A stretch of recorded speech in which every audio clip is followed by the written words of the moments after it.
Жители Хангаласского района ознакомились с экспонатами Краеведческого музея ночью. Там на днях прошла акция «Ночь в музее». Для ночных гостей представили тематические выставки «Российское кино» и «Легенды музея», посвященные Российскому году кино и году Тыгын-Дархана, объявленного в районе.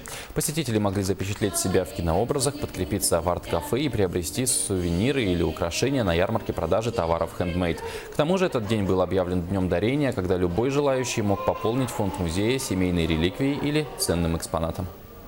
Нынче мы проводим «Ночь музея» акцию второй раз. В прошлом году была проведена квест-игра среди организаций, а нынче мы посвятили конкурс «Ночь преображений».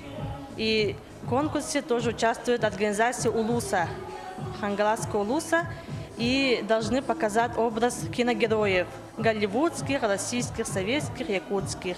И представить визитку, дефиле, и жюри отберет, кто станет победителем.